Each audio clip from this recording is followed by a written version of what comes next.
Did you know that there are 6 companies involved in closing your mortgage transaction? I'm going to explain who they are, what they do, and how they affect your closing cost in this video.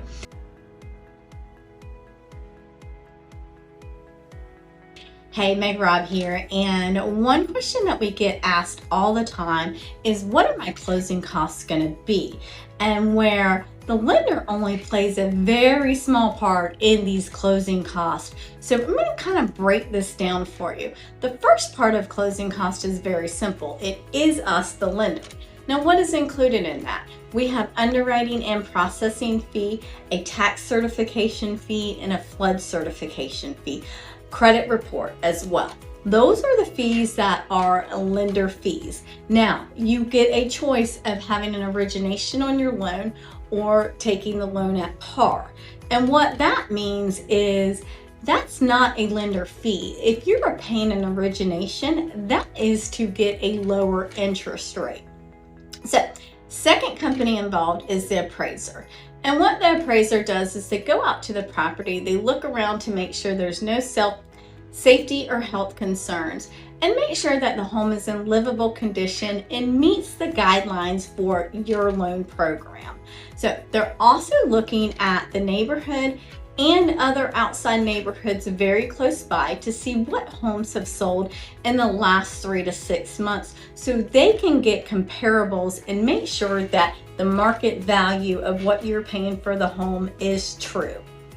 Now, the third company is going to be the attorney. You get to choose your attorney. Most of the time we work with our realtors and get an attorney recommendation. But it is your choice of who you want to go through, and it is your choice to get their fees up front as well. They have separate fees. Now, your attorney receives our loan documents, does the title search for the buyer, and receives closing funds from you. And then they properly distribute all the funds that go to your loan and get you moved to closing. Now, they're also making sure that there are no liens that are going out to transfer from the seller to the buyer. In addition to that, they also make sure that the person that is selling the home has the right to sell the home. And they also check the buyer to make sure there are no judgments or anything against them that would be tied to the property, essentially protecting the lender.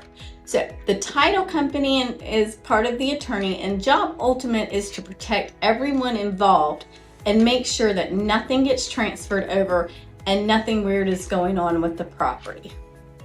Now, the fourth company involved is the county. And pretty much what they do is they record the transaction from the seller to the buyer, and it's all public county records as far as who bought it, from who, and what they paid for it.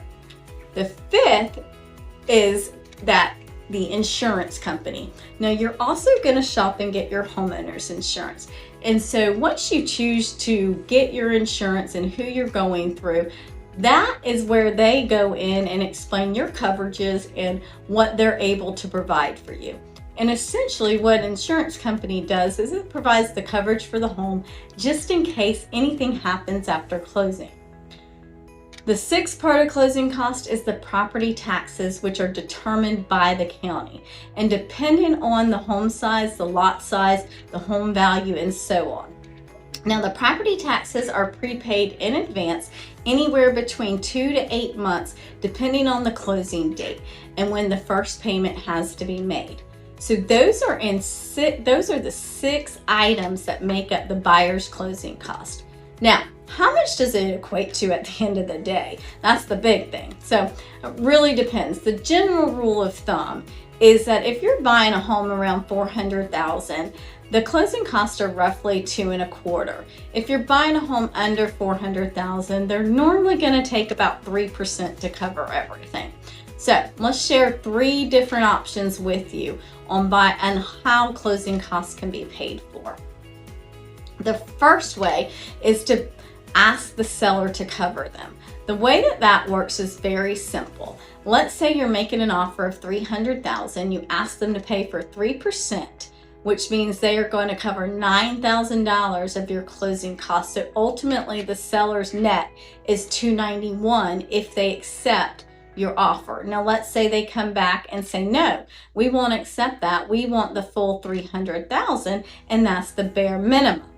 Well, you can raise that sales price before the negotiation is finalized, and you would raise it to $309 and still ask the seller to give you $900,000 towards closing costs, and then they are still netted with that $300,000.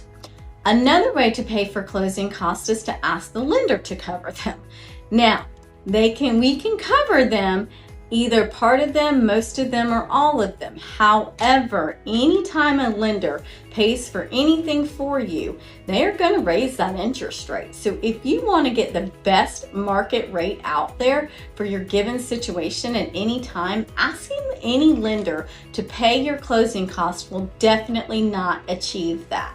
Typically, rates will go up by 1/4 to 0.5% higher depending upon how much money you want the lender to cover towards your closing costs. So this is exactly what is happening when you see advertisements out there saying 0 closing cost if you work with a certain lender or builder or bank. Essentially what they're doing is raising that interest rate in turn to cover those fees that they are paying, because all these fees are true closing costs on every purchase transaction. Now, the third way to pay for closing costs is very simple. Pay them yourselves, and pretty much what it looks like is you bring your down payment plus your closing cost, and those figures combined equal up what is your cash to close at when you go to the closing table. Thank you for taking time to watch this video, and if you have any other questions, please reach out. Our team is always here to answer every question and to make sure you show up at that closing table completely knowledgeable about everything that is involved in purchasing a home.